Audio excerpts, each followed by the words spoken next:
मित्रांनो, आमदार केसरी या मैदानात बकासूर गटाला हार मिळाली म्हणून दुसऱ्या मैदानात गेला आणि दुसऱ्या मैदानात जाऊन सुद्धा बकासूर आणि बलमा फायनलसाठी पात्र ठरले.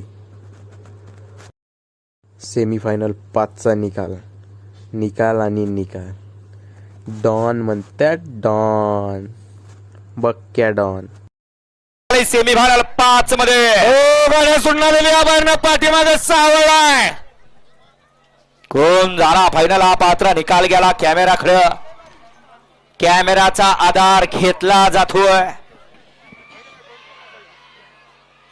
कोणी उड्या. मित्रांनो, आमदार केसरी या मैदानात बकासूर गटाला हार मिळाली म्हणून दुसऱ्या मैदानात गेला आणि दुसऱ्या मैदानात जाऊन सुद्धा बकासूर आणि बलमा फायनलसाठी पात्र ठरले. सेमीफायनल 5चा निकाल आणि निकाल. डॉन म्हणतात डॉन, बक्क्या डॉन. सेमीफायनल 5 मध्ये सुटणारे पाठीमागे सावळलाय. कोण झाला फायनल हा पात्र निकाल गेला कॅमेराकडे. कॅमेराचा आधार घेतला जातोय. कोणी उड्या.